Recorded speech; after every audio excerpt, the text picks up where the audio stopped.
Hello and welcome back to another session of the Power of the 72 Names. And this week we are completing this month of Scorpio that we have been spoken about, and we learn from the 72 names that we have shared. And this week we still have the energy of Mem Yud Hey, the last combination of the 72 name, which we all know represent unity. And we are starting this new month of that known to be the month of miracles, the month of excitement. It always corresponds with holidays that almost like each culture is celebrating now. If it's Hanukkah, if it's Christmas, if it's kind of like a rejuvenation, the month of miracles of Sagittarius, and the corresponded 72 name is Vav Hey Vav, and it known to be happiness. Yes, some of you may ask, but we already studied about Vav Hey Vav. Yes, Vav Hey Vav is another combination that corresponds with the first day of the month of Aries, which represent time traveling and other energies. This time, this combination of Vav Hey Vav represent or connect us to the power of happiness. So let's talk how these both energies correspond together. And I feel that I wanted to add another combination, which is Dalet Nun Yud. It's the second of the 72 names combination of the month of Sagittarius. We're known to be enough is never enough. It's all somehow connect together, and it's the energy that we would like to start this month with. As I've mentioned, when we started this year with some of the Libra 72 names combination, I've mentioned that it seems that this energy of this year is really about capturing it all, or having it all, or I want it all.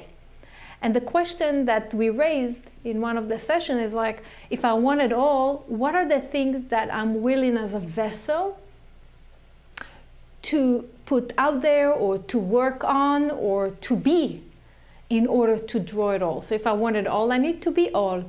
And I see that each of the 72 names really help us to capture this, I want it all, and really giving us tip.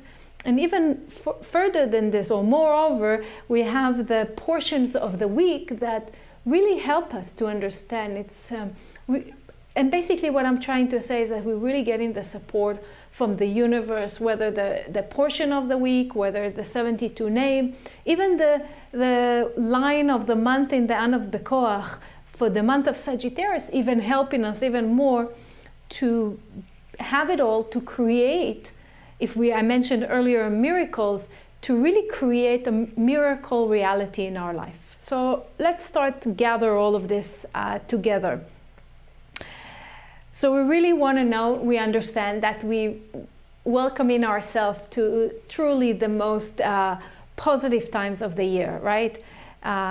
It's not by coincidence that many songs are being written about this miraculous time of the year, the holiday of the lights, and we are really under the influence of this month of Sagittarius, known to be in Hebrew Keshet or Kashat. Like Keshet, which means it's the rainbow, and if we refer to the rainbow, what we've learned from the Kabbalah is that we only see just the half of a circle as the rainbow. This is what we see, half circle.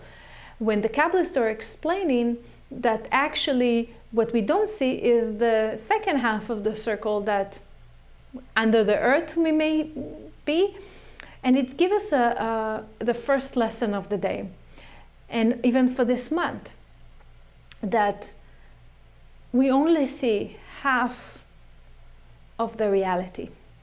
And if we refer to Vav Hey Vav, when we talk about being happy, there are so many lessons about happiness, and I think that each one of us really search and even studied in the past, studying today, and maybe will continue to search and study more tools and more knowledge and the 5 messages or 5 stages of how I become happy, the 3 tips of how can I become happy, right?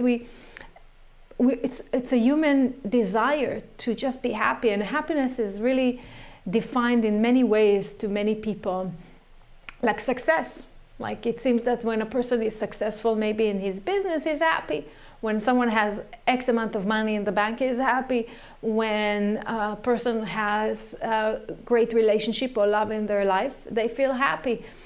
When we accomplish or achieving things in our life, we automatically categorize it as happiness.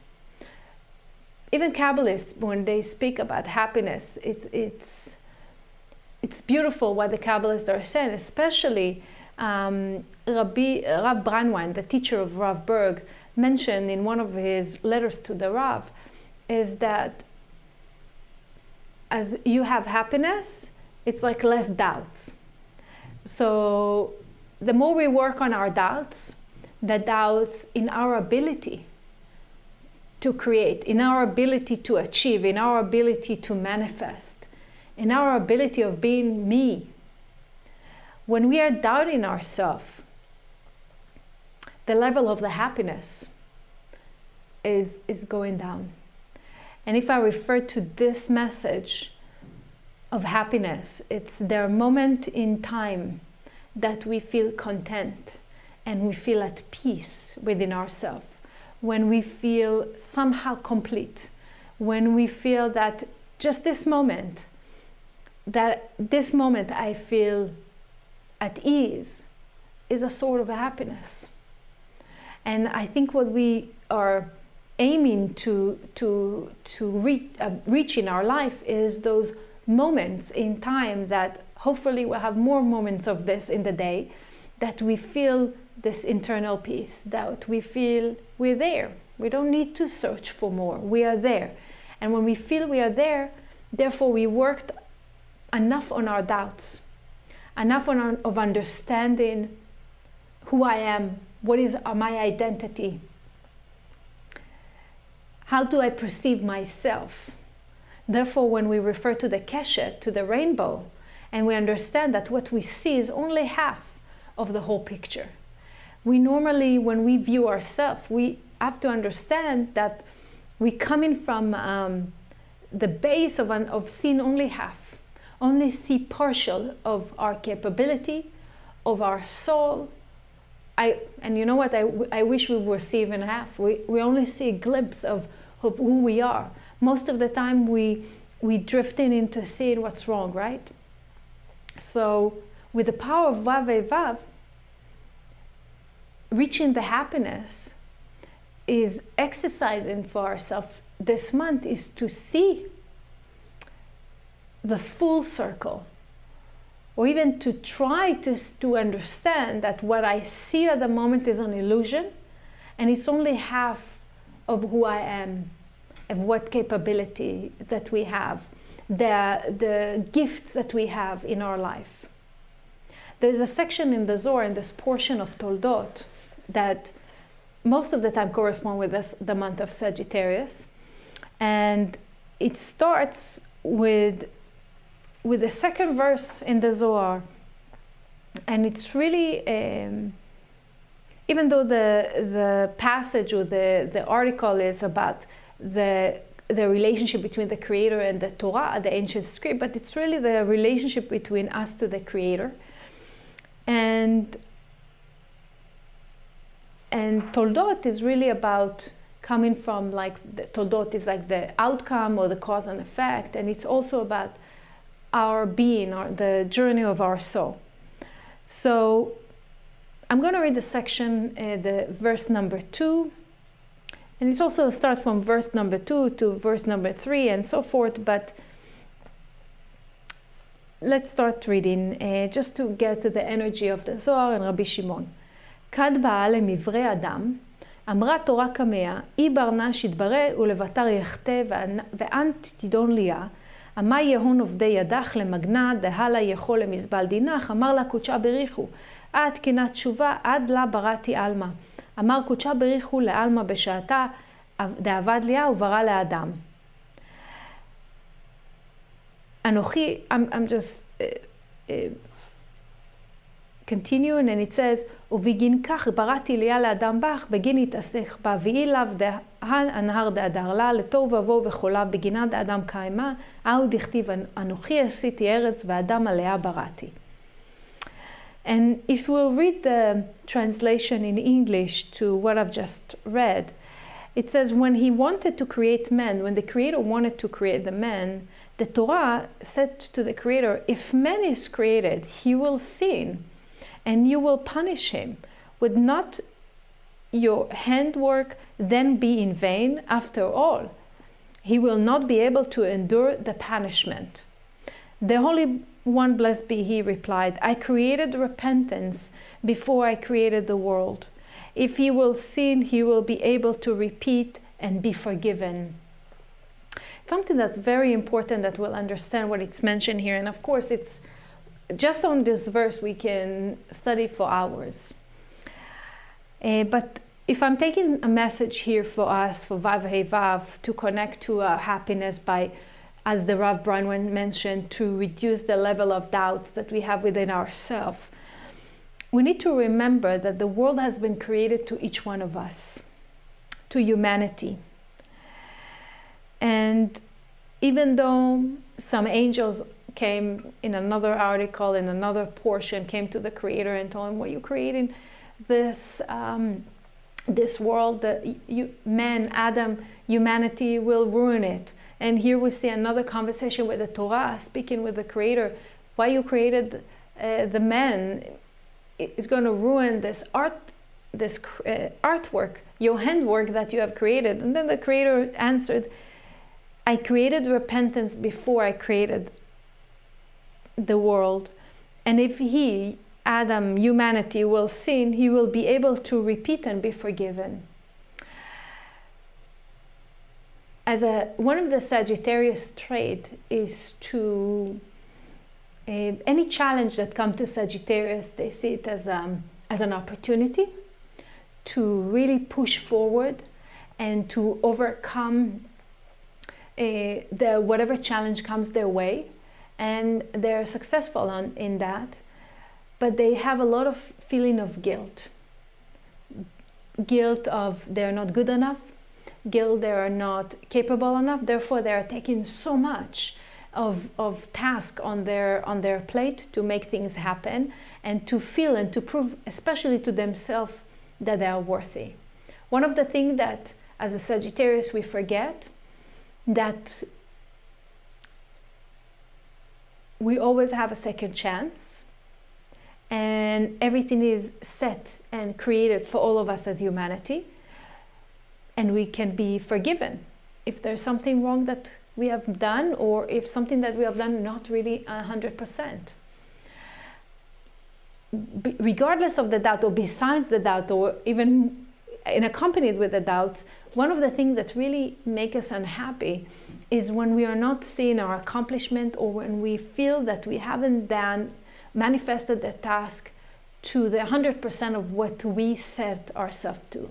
We set the bar so high to each one of us that we're doomed to fail.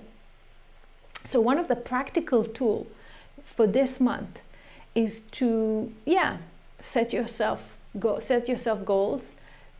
You can aim as high as you want, but set it up in a way that you can accomplish them. So let's say if you have 10 goals to accomplish this month, start with one. Make it from beginning to end the 100% that you desire, and then move to the next one. Don't overwhelm yourself, and with that cause a reduce of energy and the feeling of the guilt and feeling of really unhappy. Happiness is a state of mind that each one of us need to choose to be connected to. And another practical tool of how to reach happiness is that to do what makes you happy. It's such a cliche, but it's so powerful. What makes you happy today, right now, besides listening to this class? What makes you happy? Drinking a carrot juice, go for a walk with your partner, playing with your kids, having quality time with your kids. dedicate an hour or X amount of time for yourself that to indulge yourself with something that will bring you happiness, walk in nature. What will make you happy today that you know that whatever the actions that you will do will charge you with happiness, okay?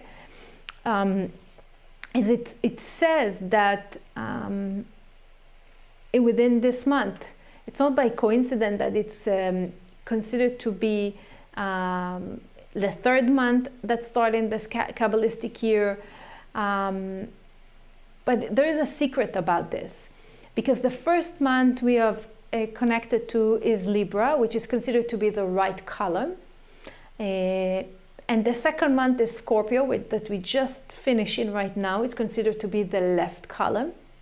And Sagittarius is shining its way into the central column, as it's mentioned. And we know that in the center, there is balance. In the center column, there is balance. And where there is balance, there is prosperity, there is expansion of the vessel, there is a good fortune, and there is life. And there is life. And another understanding of the word keshet or kashat in Hebrew, it's like it's the arrow sign of Sagittarius, and it's bringing us to Dalet Nun Yud, the second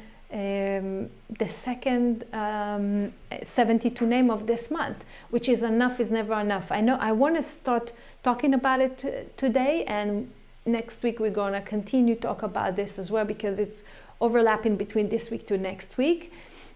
Enough is never enough is basically understanding that there is a goal. We desire different things. We have a lot of desire. We desire to, as we mentioned many times, to manifest our dream and actually to create a different reality. And by creating a different reality or illogical reality, it's always has been my definition to miracle. How can I create a miracle in my life?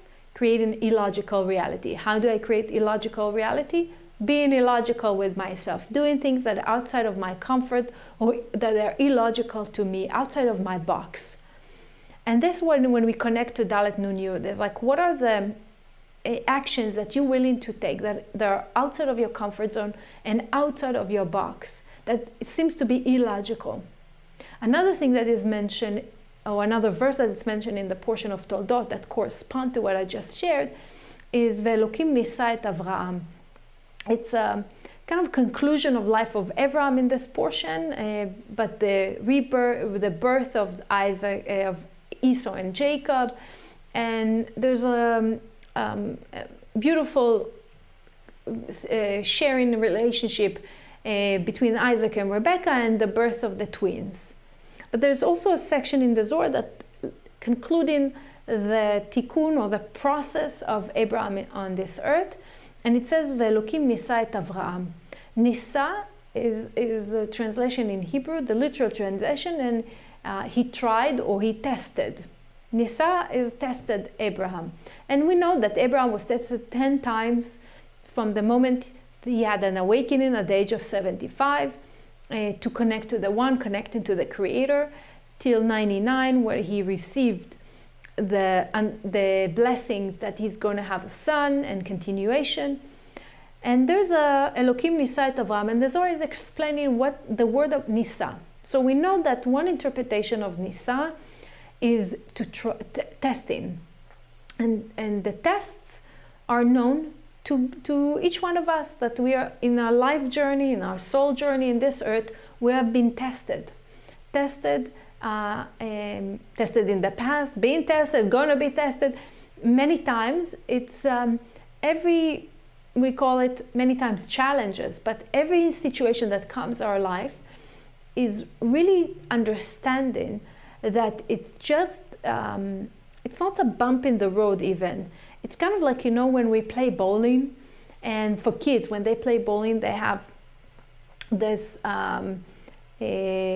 helpers that when we come in the path of the bowling alley, that we have those a metal lining coming up. It's kind of like when the ball is going this way, it's really helping the kid to have the ball going, helping him to stay in the path.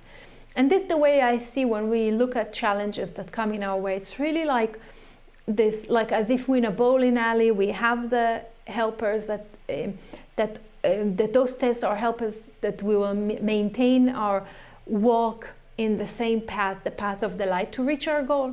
And what is our goal? To manifest the light, the diamond within, and to express it as much as possible and to share it. One thing about going back to happiness is like what really makes us really happy, if we really test ourselves, is only when we are sharing with other people, sharing knowledge, sharing joy, sharing cooking, sharing companionship, right? This is when we really being happy.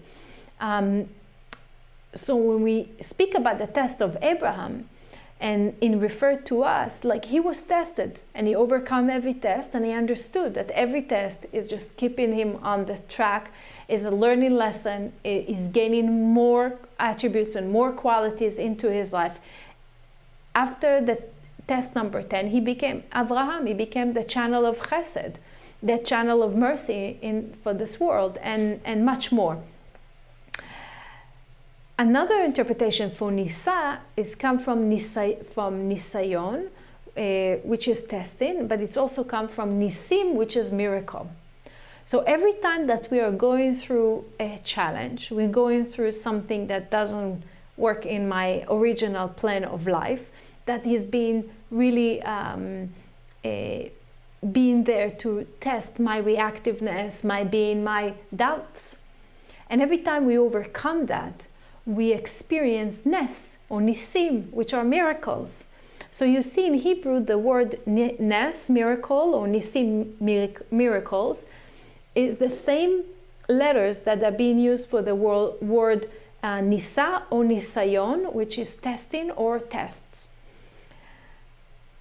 We already get in the understanding of this month. Why it's such a miraculous month?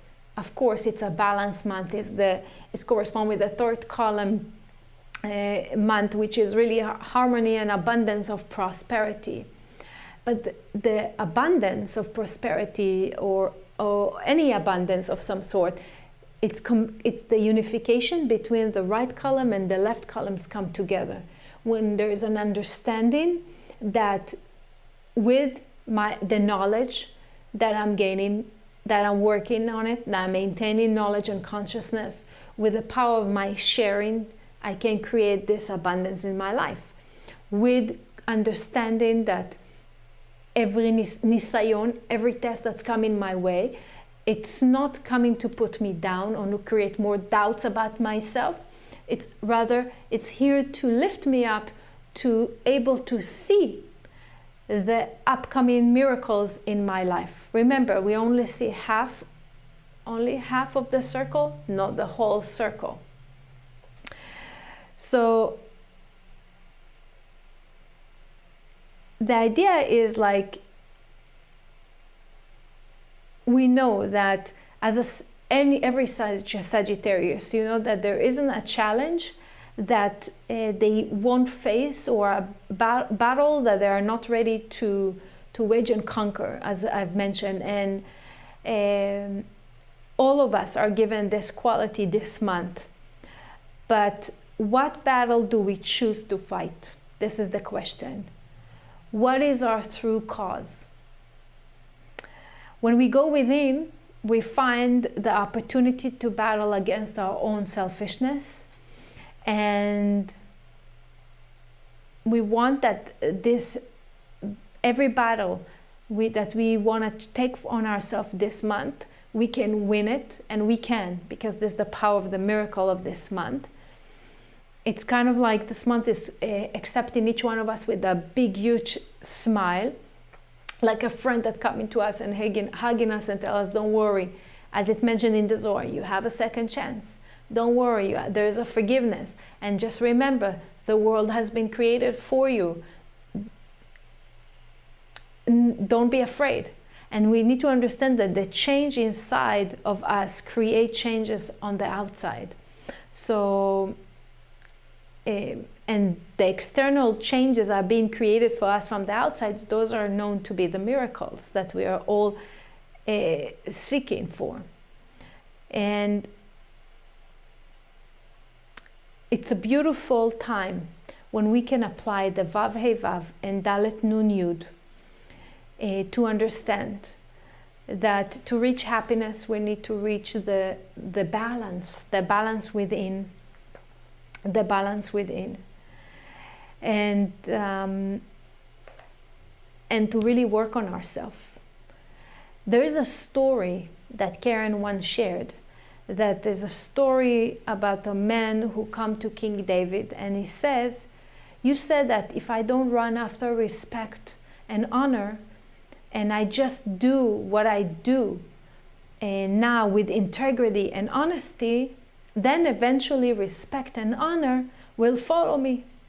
Well, I've done that and nothing has happened. Now I'm an old man and I'm still there working away with no great honors or anything that coming in that way of respect.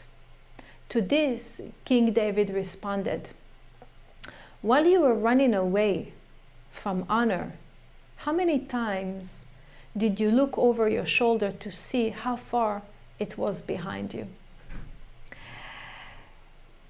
As human beings, we are conditioned to chase after things.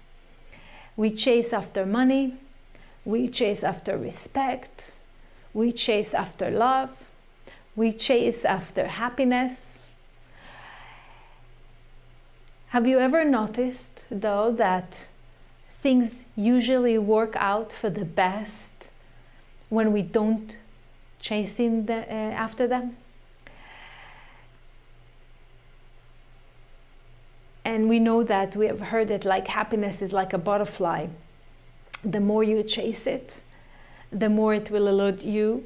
But if you turn your attention to other things, it will come and sit softly on your shoulder.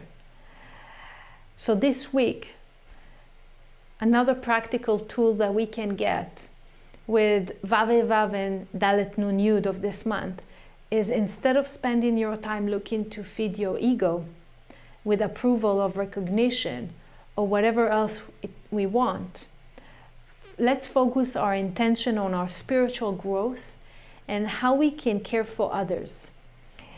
In doing so, we will open ourselves to the spiritual realm where nothing is impossible and there are no limitations. This is by using Vav He Vav and Dalet Nun Yud. And I want to add another tip.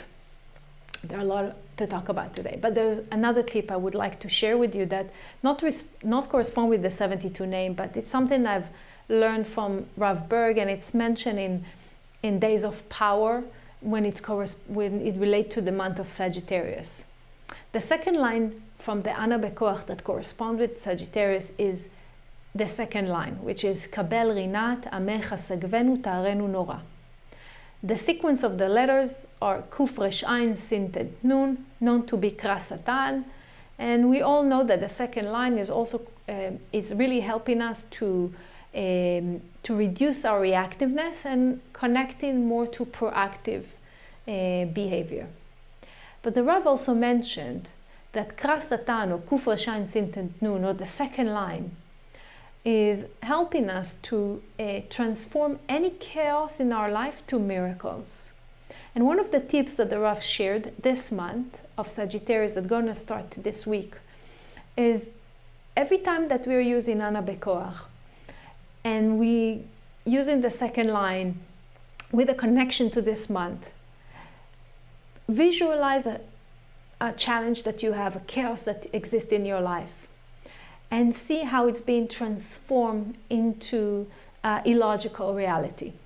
And whatever you visualize a greater illogical reality, complete miracle that it's being transformed, and we meditate, Kuf Resh Ayin Sin Tet Nun, to transform it into a miraculous reality that will appear in your life. For many years I've been using it since I've came across this article of the Rav, and I must say that it works. So I'm sharing that with you also. So what we've got today, we've got Vav Hey Vav, connecting us to happiness, Dalet Nun Yud, aim for the goal, don't overwhelm yourself with the goal. And I want to add another thing, make sure that your intention is in the right place, and I'll speak about it more next time. Kuf Reshain Sintet Nun, transforming miracles to wonders. And remember that we can desire it all, and we need to, in our commitment is to make sure that our vessel is ready to receive it all. By how? Because we committed to it. We're taking responsibility. We're taking the responsibility, and we have no excuses. Thank you so much for joining me. Have a wonderful time. Happy holidays. It's a great time to be with the family, and just connect to moments in life that bring you joy. Every moment that we bring together, connect one moment to another, it's bring lots of moments of happiness. Just remember seeing that. Thank you. Have a wonderful week.